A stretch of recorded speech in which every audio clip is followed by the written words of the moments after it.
All right, everybody, welcome back to Beans No Ball. I've been alluding to this one for quite a little bit now. Finally getting it out here for the mid-season rundown. I see, 18 weeks in the season. Week 9 has passed. Obviously, by this point, week 10 is underway. But we'll finally get, a look back on not only, the season as a whole, how teams are panning out. But of course, we're going to get to look back on our predictions as a whole, see what what's come out, what is something to definitely regret. So obviously, Christian, let's get into the mid-season rundown. Yeah, so long awaited, so let's get right to it. Starting off with two big surprises this season. Starting it off with CJ Stroud. Now, obviously, I've been saying this probably in every video that we've been doing about CJ Stroud. He's doing it, man. He's arguably having one of the best rookie seasons for a quarterback, you could say, in history. You could argue that, yes, and I wouldn't be upset about that. But he's really turning this Texas team around. Same thing with the coaching with DeMeco Ryan, changing the culture of this Texas team, who went from being the laughingstock of the league last year to being a team that still has a chance to make a playoff run. And with CJ Stroud, it's looking phenomenal, man. I mean, he's already broken records of not too many records, but he's broken I think it was one already with the most pass attempts as a rookie without interception, which was the big one early in the season. Pass yards, I believe, in games, and we saw last week. And especially with him kind of getting used to, with his receivers, a notable guy, Noah Brown, and then, a guy that I've been high on this season, Tank Dell as well, and then Nico Collins too, making a big step up for him, which is really great. Let alone having, a pretty mediocre run game. His him in the passing game, it's doing phenomenal, and that defense, it's pretty good to say the least. But CJ Stroud's definitely one of the biggest surprises. I know a lot of people doubted him, like I did. Did not expect them to, ball out this well, especially, with the narrative of Ohio State QBs. But he is definitely beating the odds, and it's just really great seeing CJ Stroud ball out right there. And, this is probably one of the biggest surprises in the league right now. Yeah, I mean, I know you always go back on the fact that you weren't too high on. I'm always going to go back on the fact that, as much as I've had my atrocious takes in the past, I am definitely going to stick on this, that, I saw this coming. I was a big believer in CJ Stroud, and it really fills me with joy to see him, succeeding in the league. As much as, the dumb narrative, let's call it, of basing a trajectory of a career off of, where they went to college. I mean, look, you gotta take into consideration, he goes his own path, and he's definitely forging his own path for his future. And he's turning around this Texans team, which it all comes down to the position that he found himself in, with DeMeco Ryan being definitely a great fit for him. Just, I mean, you look back, I mean, sure, if the Panthers would have picked him up, how much of a success would he really have been in that dysfunctional team? Would Bryce Young have been in the same position as Stroud here in Houston? But you just look as a whole. I mean, I know you already covered, in general, all the record-breaking numbers, as a whole. I mean, he's definitely doing. I mean, look, even in this AFC South division, he still could lead the team to the playoffs. We know the Jaguars in the position that they are. They're definitely far and above at the moment, but mediocre divisions like this, you never know. He could definitely find a way to lead the team. He's definitely got the pieces around him. So we'll see if he is able to make a push and eventually overtake the Jaguars. And then, I mean, even out of this season, definitely could be a great potential of great quarterbacks to come in the South, with obviously Richardson, that another big revelation, who unfortunately did have to come miss the rest of the season with his injury. But a bright future as a whole for this draft class and for this division in general. But of course, I got another quarterback that definitely been a really big surprise for two teams, not even just as his own, and Josh Dobbs, which you see, I mean, when the season started, obviously the Cardinals were still in that limbo. What are they going to do with Kyler Murray still probably going to be out until midseason? Are they going to roll with, it was Colt McCoy or one of their rookies in Caleb Toon, and I forget who else it was, but it was still in limbo who they were going to go with. Ended up trading for Josh Dobbs, and he ended up with the starting role. Came in really quick. I mean, sure, that first week it was a little struggle, but by, of course, that Cowboys game, he really started showing out, really cemented himself as someone as a solid quarterback for this team. Definitely a good placeholder.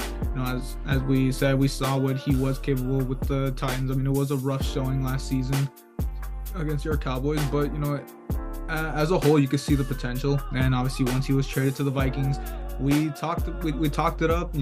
Is this going to be a Baker Mayfield type situation? And I mean, we didn't expect it to. He wasn't the starter, but of course, the unfortunate situation with Jaren Hall, and he just came in and balled out. Which, sure, as we already talked about in the prior video, it is against the Falcons. There is a lot to break down from that game. But I mean, with the definite flashes we're seeing from Dobbs, you never know. And are the Lions really bad on a little downward trajectory after those the 2 losses they have were pretty telling. So we'll see. Can the Vikings make a run at the North, or even if it's not the North, can the Vikings make a run at least at the wild card? Yeah, without a doubt, Josh Dobbs, I mean, he's finally getting the opportunity to start and probably lead a team to the playoffs. And it's very doable with this Vikings team. I mean, as you said, how we talked about it in on Bean Talk, with Justin Jefferson, finally closing in with being 100% healthy, the rise of Jordan Addison, and, that defense that's, went from being the worst to, being a pretty decently underrated defense. And it's really showing a lot of, Alex Madison is finally in the run game, finally showing some flashes here and there after starting off a really, really bad start to the season. But with Josh Dobbs, I mean, before, with all the surprises with him, I mean, he was a journeyman, really never got any, the experience and, intelligent guy. I mean, the astronaut that they're labeling him now as, pretty W nickname, don't get me wrong, but, he's finally getting the opportunity, and it's really good to see because, I think he's been in the league for like a couple years now. I want to I don't know the exact number, but it's a pretty good amount so far, and he just hasn't got the opportunity that he really needed. I feel like with this team with the Vikings, if he ends up leading them to the playoffs, this will be one of the stories of all time, especially with all he's been through with migrating between teams, not really getting a start, already getting labeled as a bad quarterback, not a really decent backup. But obviously it's gonna be a lot for this Vikings team, man. If they do make a push, it's gonna be a lot. It's gonna be really great on Josh Dobbs. And that closes out for the surprises. Now moving on to probably the 2 biggest disappointments of the season. Starting off with the Bills and Josh Allen. We kind of talked about this a little bit here in the beginning of the season, but there's a lot of things going around in Buffalo. The team's starting to be a little bit dysfunctional with how Josh Allen's been playing. Don't get me wrong, Josh Allen, he's playing pretty okay for the most part. The turnovers, he's starting to, kind of put that a little bit back, but that's kind of another narrative that was being pushed into the season, especially after that Jets game. Is Josh Allen being a turnover machine. He in the second week he played phenomenally better, but starting getting back to how he usually was, especially how he was in his rookie year with the turnovers, and just a lot of things going wrong with this Bills team. I mean, should we start to get Sean McDermott on the hot seat?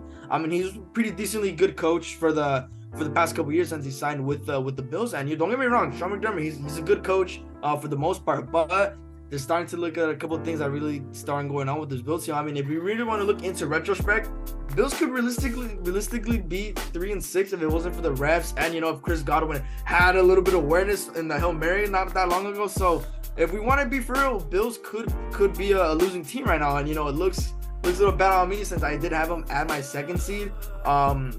They could potentially still get there, but really doubt. I believe I had them at 13-4 at the 2nd seed. So I mean, if they can win out the season, then sure for my predictions. But from how the Ravens are doing, and then the resurgence of the Bengals, I really doubt it's gonna look any good with this, especially with that defense that lost a couple key pieces. Sure, they added more pieces to their team, but Josh Allen, I don't think he's going to be able to, carry this team if, if the coaching and the whole part of the team not going to be able to get on their heels, especially for the remaining of the season. So, coming into December, which is probably the most important month in football because a lot of, division winner implications are at stake and seeding. Of course. And I mean, we this has been a topic that we always go back to time and time again. Obviously we just got off this on Bean Talk. The Bills forget 2 seed, forget whatever, they definitely were expected to challenge for the 1 seed, challenge for a Super Bowl. I mean they are your Super Bowl pick this season. It's a lot more of it is expected, especially of Josh Allen. He's a lot of people's MVP pick and definitely not living up to it at the moment. There's just, I definitely wouldn't say McDermott would be on the hot seat. I mean, he's done too much for the Bills at the moment and not really done enough to, be that detrimental, at least just yet. but I mean, the team as a whole just definitely has a lot to figure out. And I mean, I think a lot of it. I mean, sure, a lot of it does fall on Josh Allen and the fact that a lot of those skilled players really haven't been playing up to their potential, apart from Stephon Diggs.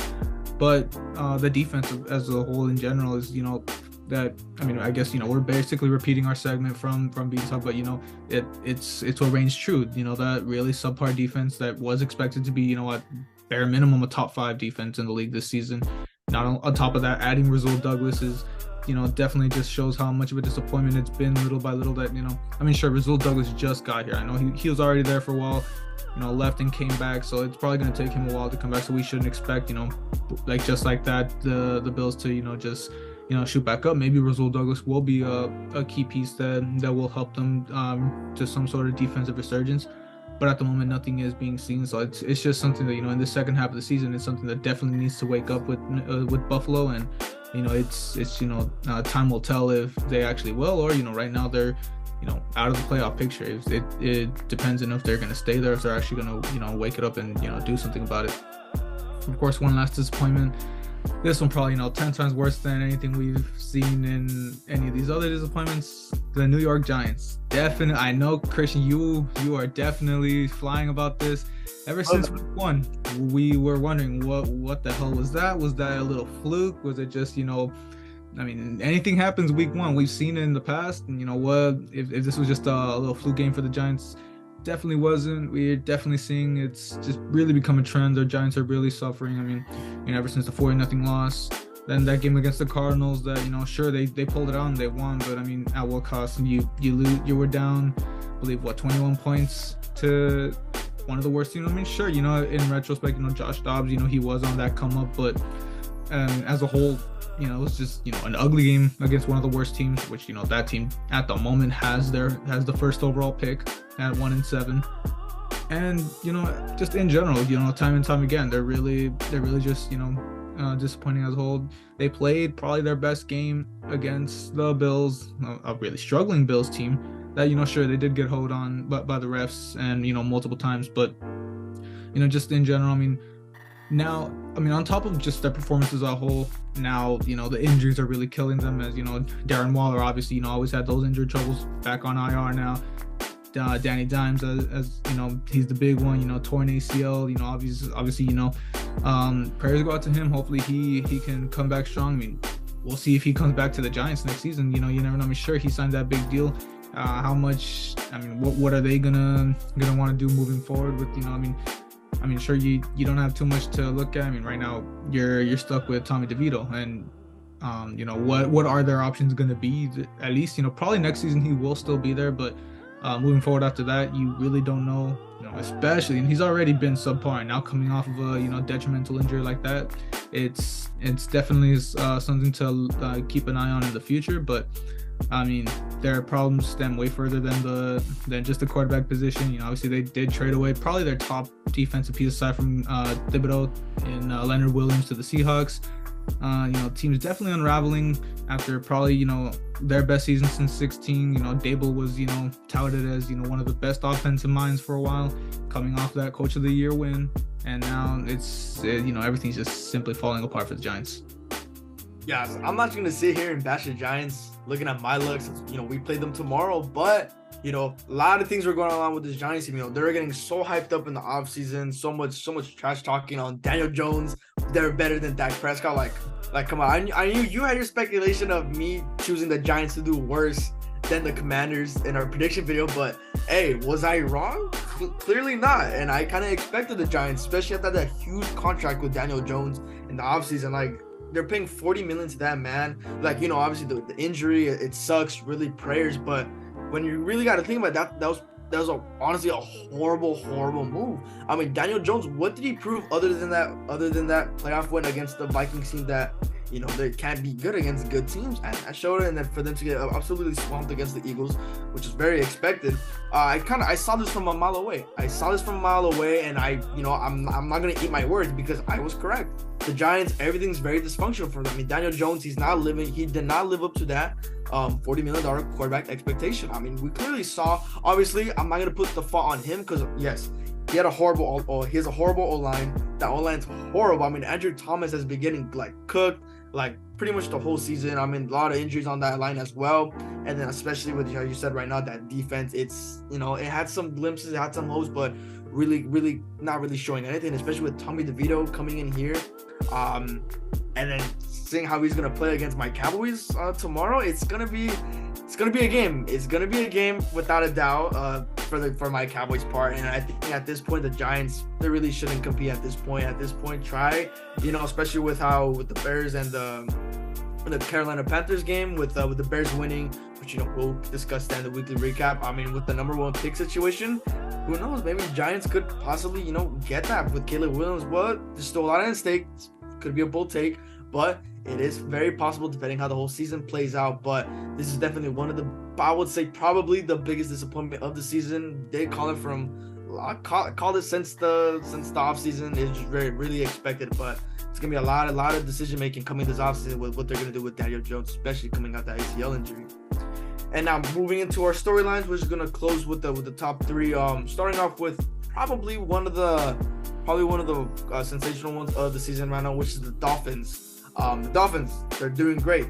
Don't get me wrong, but there's the narrative switching up now. They're 0-3 against teams with above 500 record, and you know, this is something to really look into. I mean, I'm getting 2021 Cowboys vibes from this Dolphins team. We saw in 2021 Cowboys, they were bad. They were horrible against teams above 500. I believe we were shut out record-wise. I think we were 0-5 or something against teams with above a 500 record.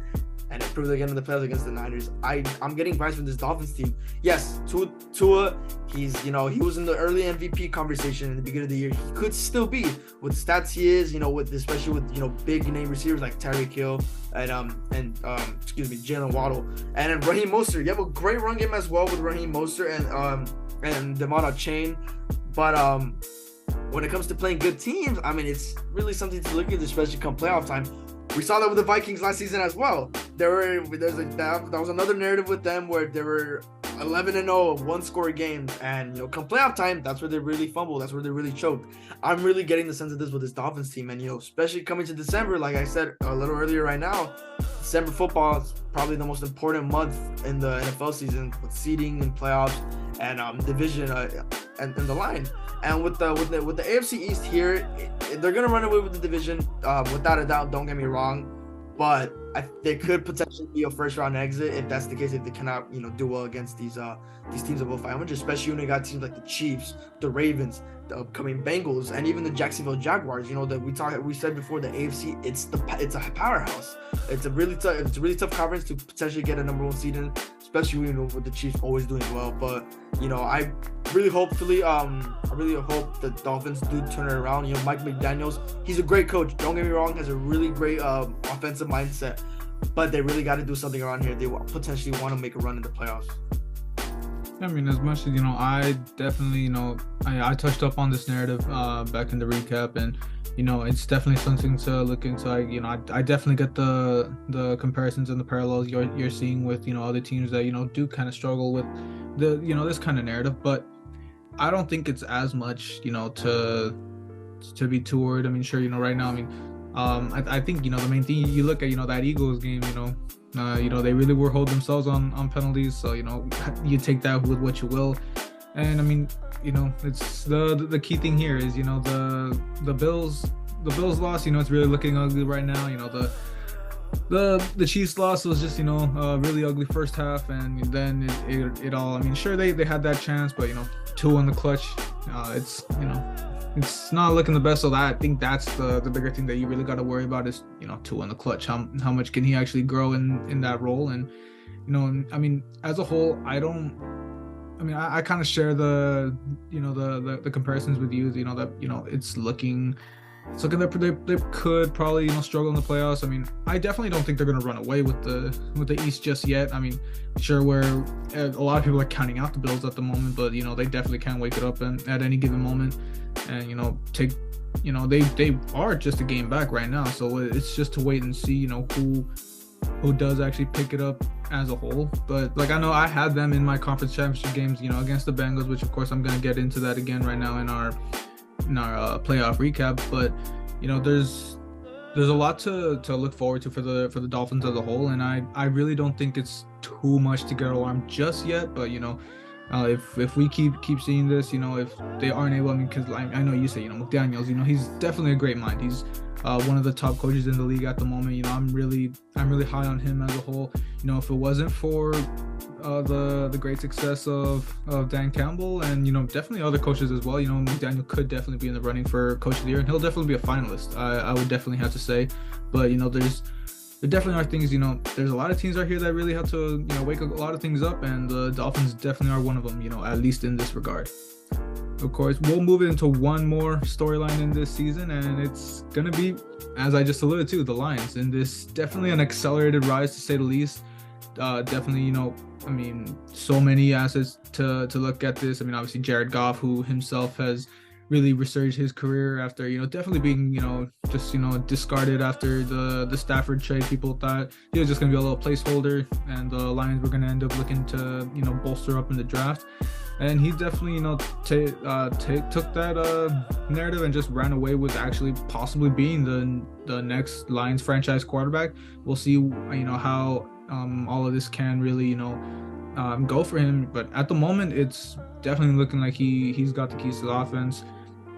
Of course, we know with that offense as a whole, Amon-Ra St. Brown just definitely been, a gem. Still hard to believe how far he fell in the draft. I believe it was 9 receivers drafted ahead of him. Tutu Atwell, one of our Rams receivers, was taken ahead of him. I remember the day being pretty pissed that we didn't pick him up, but you could definitely see how that turned out.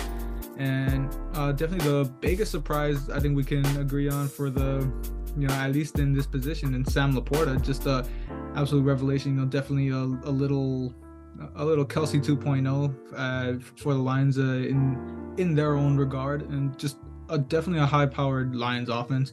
But of course, even more was the improvement on that Lions defense, which it was always a narrative last season. They definitely do have the power to make the playoffs on the offensive side. It's that defense that's going to hold them back.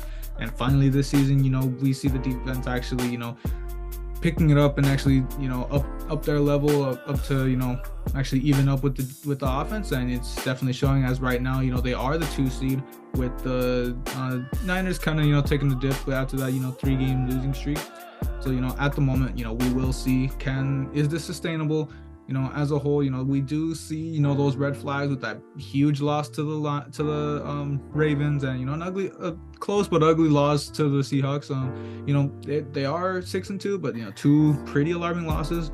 We will wait and see what how this season plays out, with of course that North kind of looking a little more bolstered with a recent Vikings resurgence. But it's all to wait and see how well the Lions can adapt moving forward. Yeah, Lions is definitely a team that, kind of proved me wrong in the offseason. I had them missing playoffs once again. And then looking at this team, they really did bolster up on both sides of the ball. I mean, Jared Goff, like how you said, he is having definitely a great season. Don't get me wrong, especially with all the troubles he had, with the Rams. With saying that, career could have been over, and, with that trade with Stafford, and kind of just looked bad after you guys went on to win the Super Bowl. But obviously, Goff, he's finally living up to the expectation of a first-round pick. He's really settling with the line, especially with his 1-2 punch with him and Amon-Ra, and especially with him and with the run game as well, with Jahmyr Gibbs. Hopefully, him getting some more touches in the future of the season, especially coming more time where they really got to step it up. And yes, those 2 losses that you did explain against the Ravens and the Seahawks, it's not. I wouldn't say it's something to really catch up on or put up on for the Lions this season, because they have the team to compete against these top teams, especially against the AFC, which I already explained about how loaded they are. But I'm not really, honestly, I'm not worried about the Lions. I do feel they're gonna make a stronger push come playoff time. Hopefully it's gonna be a lot, especially with the NFC. How it's really just Cowboys, Philly, and the Niners that are just really the teams right now in the league, and like you said, with the resurgence of the Vikings, kind of don't want to base off that one game with Josh Dobbs to obviously say that the Vikings are really gonna make that push, but it's strong. It's a really good possibility that it could happen. But as for the Lions, how Jared Goff's doing right now, with how great that defense has been doing, they're gonna make some really huge jumps in the future come to playoffs. And I was gonna close off for the surprises, disappointments, and the storylines. Probably the biggest ones in our that we thought were the great ones in the league right now. Now, obviously, we're gonna backtrack back to our team on just what we think how they're doing this season. So I was starting off with my Cowboys. It's kind of bittersweet for me. I'm not gonna lie, to say the least. But once again, was high on Dak Prescott once again, trying to prove everyone he is. Sure, yeah, that Niner game, I let my emotions get to me. Don't get me wrong. But I was not going to let that one horrible game, affect Dak Prescott.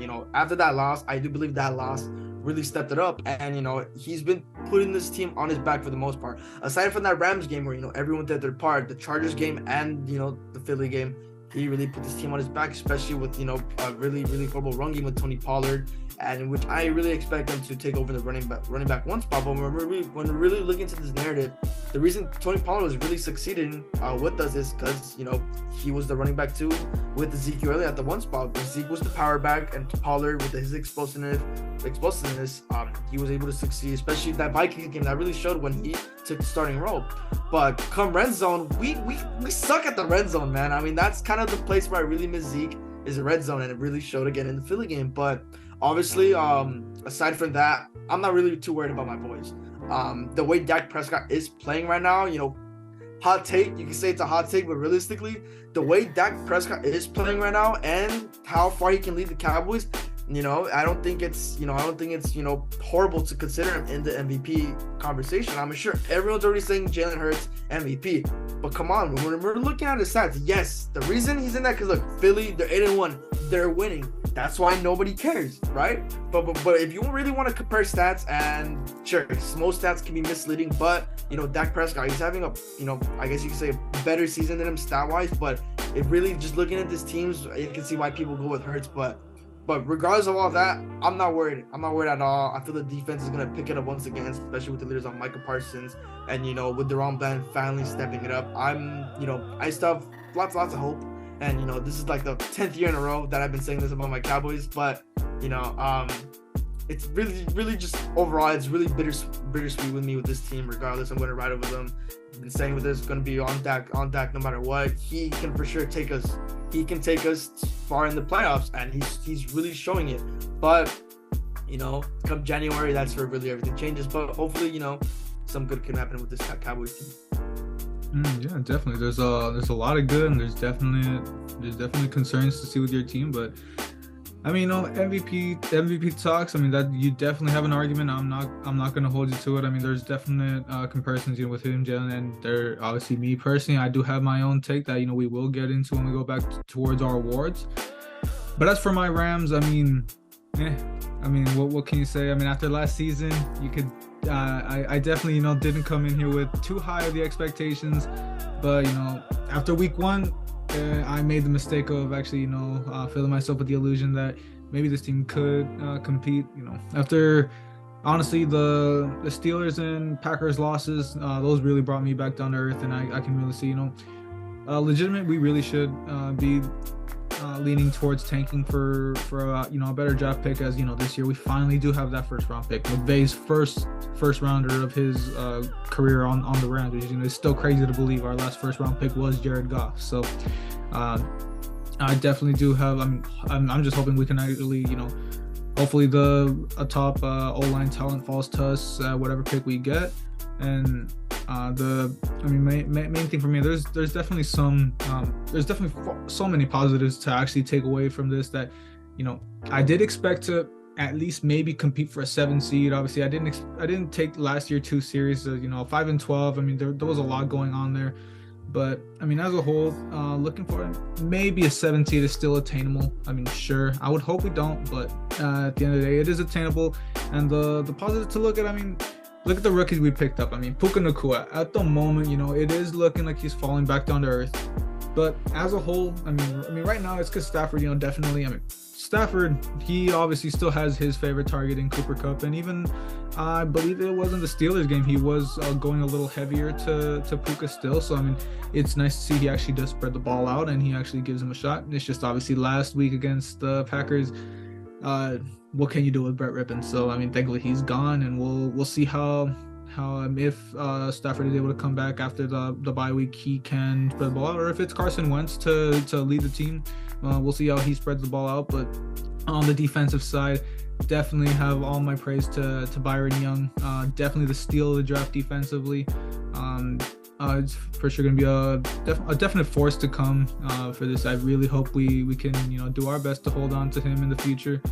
Really excited for what he is capable of in the future, and he's definitely looking like a strong pickup for us. And I mean that there has been the thought is Stafford on the way out.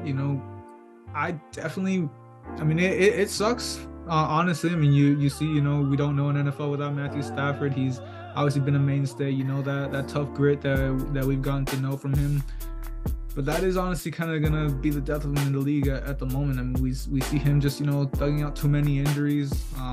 He stays in there too long, man. So, I mean, in all honesty, in the way he's looking, if we don't get to bolster that O-line, I definitely think it's going to be a closer time for him to hang it up. And, if we can get a quarterback late rounds, if Wentz can be a decent placeholder, it's all to wait and see. But I definitely think it should be the end of the road for Matthew Stafford after this season. But, he himself did say he doesn't expect to leave anytime soon. So if it's all, up to his health, we will wait and see. But I definitely, more of my expectations are moving into next season, as I've been saying over and over again. Definitely got a lot of positives to look into the future, but the little expectations I did have really brought back down to earth from the first half of the season. But of course, that'll move us right into our playoff predictions from this season. Obviously from the preseason, and definitely got a lot to say there. I'll start with mine. Our prior predictions will be on screen right now, and honestly, from my bracket, it still holds up for the most part. At least, my AFC side, I definitely still think there's hope for it. The Broncos, sure, they're that as a whole, that was kind of, as much as we touted the Broncos from the start of the season, that much was a disappointment. But with the way Wilson has been playing, Wilson's been playing solid, don't get me wrong. It's, more of the pieces that they have been a little disappointing. So it's to wait and see if they can actually mesh. But a 7 seed, it's not crazy. It's not out of the question, but I definitely don't believe they will be getting that far. And NFC side, my Rams, what I've been saying, hope they tank. That 7 seed still is attainable, but I'm not expecting them to get it. Even if they do try, I think they're going to fall short. But obviously the glaring factor on that bracket, the Chicago Bears. I get, my horrible take to see Justin Fields, really, really jump out for I was expecting a big breakout year for him, and definitely not the case here. We don't even know if he'll actually be the franchise quarterback moving forward, but it was one of the takes of all time. Let's just put it shortly. Definitely gonna regret that one moving forward. But as a whole, apart from that, I definitely do. I do like everything else as a whole. I guess I'll say I don't really like putting the Cowboys being the Niners in the divisional. I would probably expect. I'll say here, Eagles Lions is probably my new NFC Championship game. Reworking the bracket, I definitely think that's possible, and we'll see moving forward and moving into what the Super Bowl. I'm thinking the way it's looking right now, I'm gonna go ahead and keep my Super Bowl right where it is. I know at the start of the season, the Bengals were looking a little shaky, but right where they are right now, they're right back where they expect to be. Only team that really concerns me that could get in their way, honestly, right now is the Ravens. Sure, the Chiefs are always going to be there, but I do believe right now at the point the Bengals are there, they end up above the Chiefs, and sure, we see that week 2 game of the Bengals and Ravens. It was a one possession game against a really banged up Bengals team. Now with a healthy team, I definitely think the Bengals do get the upper hand. I'm going to stick with the Bengals-Eagles Super Bowl, but I will maintain the winner as a whole. I'm gonna keep my Super Bowl champion firm from the start of the season. Looked shaky at first, but gonna have Joe Burrow lifting the Super Bowl finally, as we say. He is definitely gonna be due for one pretty shortly, and when they I'll expect him to get Super Bowl MVP here. Yes, your bracket for the most part is look exceptional than those two. Kind of the same thing with me. Just starting it off quickly. For sure, for the first 2 teams that kind of throw off the whole bracket is the is the Packers at the 3rd seed and then the Broncos at the 7th seed. I mean, the Broncos at the 7th, I mean, you know, you could have seen it, but from the look of the season, it kind of just throws everything off of how it's been. Other than my Cowboys being at the 1 seed, it's not looking good. I mean, look, season's not over. It's still a lot of potential to play, especially coming to schedule. So, is it possible? Could be, yes. I had them going 13-4, so it's very doable depending on how the cards are played out, and then obviously with schedules. But from the looks of it, could be like Philly could run away with the 1 seed. The Niners at the 2, they potentially could at the 2 seed, looking at the playoffs, which is, and then obviously Lions going to run in with the 4. Saints, I'm probably going to stick with that. And then with the 5th seed, the Philadelphia Eagles. I mean, from that look, they're probably gonna run with the 1. So other than all of these brackets, it looks fairly doable. I'm not gonna say the same with the AFC East side. Chiefs still at the 1 seed, which is great. And then the Dolphins, I did have them going at the 6, but they're probably gonna be in probably the top 4. I want to say maybe the 3rd or 4th seed. Hopefully, especially with, you know, what we talked about with their implications are with the record. Well, you know, we've gone over that. So I mean, from my looks of it, my brackets, you know, at least fairly accurate, fairly reasonable for the most part, especially with other than the Bills with what's going on with them. Had them at since they are my Super Bowl, but I think my bracket's fairly even for the most part. And then looking back at my Super Bowl once again, I had the Niners and the Bills. That one, don't get me wrong, like, it could be possible, but not really. But I will switch it up. I'm gonna go with the Ravens this time in the Super Bowl. I think I'm gonna get them over. I think I'm gonna get them over the Chiefs. Hopefully, yeah, that's the case. Since I did have them going over the Chiefs, but this time I'm gonna have them going over the Bills in the championship. Hope if that even is the case, or whoever they play in the championship. I think I'm gonna stick with the Ravens on this one, especially with all the Lamar Jackson has been playing after those rough couple weeks. And then for the NFC, it's gonna be tough to say. Like, I don't want to say it, but it could be Philly. I mean, let's be real. I mean, Philly going back to back, it's very doable. So I think I'm gonna stay with Ravens Philadelphia as the Super Bowl. I really hate to say it, really hurting me right now. But I mean, with the implication of how Philly's doing with their offense, really the offense is what's really getting them into play. Really what's going to take them far, especially with how Jalen Hurts. And, you know, aside from the narrative with the turnovers, they're winning. That's the reason why no one's looking down on them. And then Ravens really having that huge jump. So I'm really gonna stick with that. My Super Bowl, and I'm going to have the Ravens winning this one. I think they're gonna be the underdogs coming into this game, and I feel like Lamar Jackson, he's probably due for a ring in Baltimore. It's gonna really look good. Gonna have a good, probably a good Super Bowl that we have been having for the past couple of years. So, call me biased all you want, just because I don't like Philly. Could be the case, but you know, I really got a strong pull with Lamar Jackson pulling out this win here. And obviously, looking back at all these, our predictions, the playoffs, little rough with some teams, but you know, for the most part, it was good on both our parts. Now, moving on to the final segment of this video, which are the awards. Awards are on the screen right here now as well. For the most part, for the MVP, we both did have Joe Burrow, which it was pretty obvious that I could go for the easy pick, but I'm gonna switch it up, and you know, I'm gonna just go with the pretty obvious pick that's probably gonna happen, but it's gonna be Patrick Mahomes. I mean, I don't want to say it, but realistically, with how the NFL is, you know, he's the golden boy.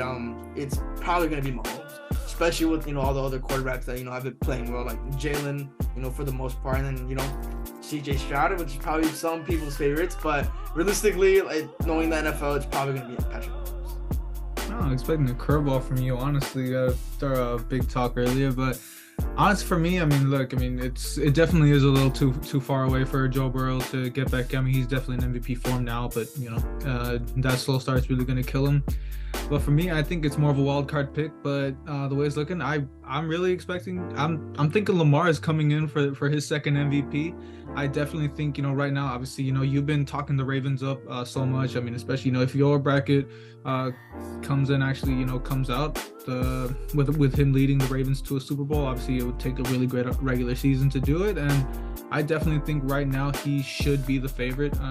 He's up there in leaderboards definitely, but he's definitely, you know, really resurged himself after, you know, he's really, come to his own as a passer, and I really expect him, him to, what you're saying. I do expect him to lead the Ravens to win the North, and I had them missing the playoffs. Definitely going to be a mistake there, but expecting great things from the second half of the season, and honestly, to this point, he's my MVP.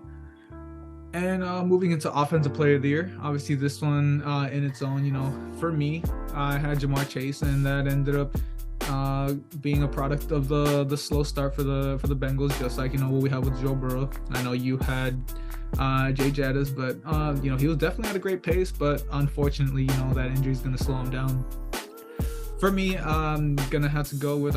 I think there's honestly, to this point, no debate. It's gonna be a far and away Tyreek Hill. The record-breaking numbers he's putting up. It's hard to argue anyone else to come away with Offensive Player of the Year right here. He hit what, like in 8 games it took him to get to 1,000 yards. I believe he was the 4th player to get to that. So just there's definitely no comparison. Definitely rivals the numbers Cooper Kupp was putting up. Of course, Justin Jefferson last season. So easily for me, far and away, it's got to be Tyreek Hill. Yeah, without a doubt, this is gonna be our first agreement. But yeah, regardless, I think this is it's an understatement, but it's gonna be Tyreek. And obviously me going with the bold pick with Jay Jettis going back to back. From how he looked, especially with the first game against the Bucks, and then from there it looked like he could have two-peated, regardless. But after the injury and then Tyreek Hill finally doing Tyreek Hill things, it's for the most part you pretty much wrapped it up quickly. Took the words out of my mouth. But yeah. I'm probably going to say he's probably going to be the unanimous Offensive Player of the Year, especially with how great he's doing. So, yeah, I'm going to stick with Tyreek Hill on that one as well. And then we'll get into Defensive Player of the Year. This is another agreement we both had. I had Micah Parsons, you had TJ Watt, and they were pretty neck to neck to the most part from the beginning of the season. Micah's been kind of quiet here and there. You could say that just because he's not getting sacks, but, stat-wise, he's getting pressures, he's getting all this. Which is why, a big thing in the NFL, sacks, it's an irrelevant stat. You could argue that, but, for the most part, as much as I want to keep Micah, I think I'm going to go Myles Garrett as Defensive Player of the Year. He's just having a sensational season so far. He's getting sacks, pressures. He's doing everything that he's doing, especially with this dominant Browns defense that they're going up against. And I feel like, with knowing Myles Garrett is going to have a big game, especially coming up against this Ravens team. But, I feel that, he's due for one, especially with how dominant he's been since he's entered the league in 2017, which, I hope the Cowboys, would have got him, especially that message he brought out at one point to Jerry Jones. But obviously, Browns, they were going to go with him regardless, and they did. But, I feel he's due for an award like this. And with the way he's playing, continuing like this, I feel he's going to run away with the Defensive Player of the Year award. Yeah, you definitely got a case there. I was honestly, my pick at the moment, TJ Watt, he's definitely still up in the running. I definitely do. I had a decision to make myself. I really, as big as I've been on the Browns from the start, ever since, we've been talking about, that race in the AFC North. But I'm going to stick with TJ Watt. He is my original pick. And, looking at the stacks, sure, you can say, sacks may be an irrelevant set to a certain extent, but, the voters still look at stuff like that. And if you really want to look at, what that's being looked at, they are neck and neck at 9.5 sacks each. You look at other defensive metrics, TJ Watt is ahead in literally everything else. So I definitely do have to say that, as much as this is going to be a neck and neck battle, it's all going to come down to what the second half of the season entails. But I definitely think TJ Watt is going to end up getting the upper hand. Because, of course, my own personal take with Myles Garrett, sure, he is, a dominant force, but it is a little inflated because he does play on the top defense in the league. So, he is going to get more of the attention. You just take a look at it. The best player in the best defense, obviously, you try to make that connection. But as a whole, I think TJ Watt is more valuable to his team, and he's going to end up getting that award in that sense. But we'll move it into our rookies. And obviously, we both had our own personal way of going for this award. Christian, I'll let you get into yours, but for me, I've been a big believer on Anthony Richardson, and unfortunately, that injury is going to derail any chance that he would have had. But we obviously here again, just like Offensive Player of the Year, Offensive Rookie definitely has a far and away winner, and it's got to be CJ Stroud. So I mean, we already got into it earlier in the video. Not gonna get repetitive on that. I mean, that segment speaks for itself. His stats speak for themselves. Record-breaking rookie. Not really gonna say much. You know, he's, especially if he ends up leading the Texans to the playoffs here. I think, you know, there's definitely no debate. It's got to be C.J. Stroud. Yeah, without a doubt, another agreement we're gonna get here. It's gonna be CJ regardless, especially with all the culture change he's been with this Texas organization, and then, you know, how I talked about already with D'Amico Ryans and him really making a strong connection with this Texas team. They found their franchise quarterback after, you know, Deshaun Watson and all the stuff that happened that's already been, you know, happened. But so we thought that was gonna be CJ. You know, me picking JSN, that was kind of a bit of a stretch. And, you know, Aaron Rich wasn't a bad pick for him because, I mean, I was gonna choose him, but I knew he was getting hated on so much this season. I kind of really believed he was going to do well, and he really was, other than the injury. But JSN, I feel like this was a stretch, but, you know, I love my receivers, especially the rookies, but, you know, just really hasn't done much. But you covered it for the most part, but it's going to be CJ, probably going to be another unanimous rookie of the year if that is the case. Well, you know, especially, you know, when you got guys that like Puka as well. But I would expect a couple votes for him, but it's going to be CJ if we're being realistic here. But now moving on with our defensive rookie of the year, this was one that we agreed on with Jalen Carter, and I'm going to stick with this pick that's going to Jalen Carter. I mean, he's already putting up some, you know, veteran numbers at just a rookie with this Philly defense. This depleted Philly's defense, if I really want to get very specific, but that pass rush that Philly has, it's great. They really get the bad rep with the defense because of their secondary, which, you know, they allowed pretty bad if you really want to say, but their pass rush, you know, with guys got Fletcher Cox, Jalen Carter, it's really looking good for them, and Jalen Carter just a really big step up with this team. So I'm gonna stick with him in my pick. Not really a huge choosing. I mean, sure, Witherspoon, he has potential to be there. So did Christian Gonzalez, but, you know, that injury that he has suffered in week 4, it would have been a really tight race. But from the looks of it, it's gonna be Jalen Carter. Yeah, I mean, you basically took the words out of my mouth with, you know, a depleted secondary and a really highly touted defensive line.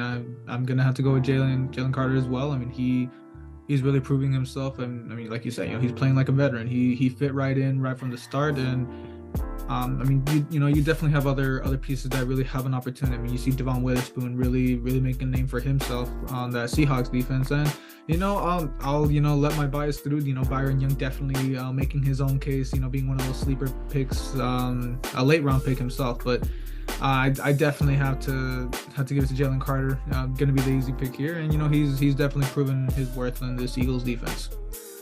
And you know, that's gonna be it for the main awards here. Of course, we still got a couple to get into with Coach of the Year, and honestly, I really do like the picks we made here. I'm gonna have to stick with my pick, which was, of course, the highly touted Lions head coach in Dan Campbell. You know, I mean, there was obviously high expectations coming in from last season, and they've definitely set the bar. You know, they are currently at the 2 seed. You know, obviously we already got into a lot of the Lions, so, you know, I'm not gonna repeat myself again, just like what we said with Stroud. But I mean, definitely a great you know, he's just doing a great job. You know, I preached this in prior videos in the past. You know, the culture he brings to this team, you know, ever since his introductory press conference, you know, he's definitely been the right hire, and it's gonna, you know, come out once again. He's finally gonna lead the Lions to the playoffs here, and, you know, all you know, sure, like we said, all depends on how that NFC North runs, but you know, there's definitely high expectations to come now in Detroit. Yeah, obviously the Dan Campbell, it's really looking good with Detroit, but, you know, just so we have some parity here, I'm gonna stick with John Harbaugh. And, you know, from the looks of it, it was a really miles away take. Don't get me wrong. I would love. It's gonna most likely be Dan Campbell. I'm not gonna deny that, but, you know, I'm gonna stick with John Harbaugh. I mean, when we're looking at this Ravens team, I mean, they're on top of the division right now, at 7-2, with Lamar Jackson finally looking like his MVP self again, which, you know, you did pick him for your MVP, so it kind of does add up. But with how they're looking now, and then really their only competition right now is the Bengals, especially how, you know, the returns that they're getting, which is looking really good. Like Joe Burrow starting to look like his, you know, good self that he is. But, you know, I'm gonna stick with mine. John Harbaugh probably still is a little stretch, you could say, but you could definitely make the argument, especially with the way the Ravens are playing right now.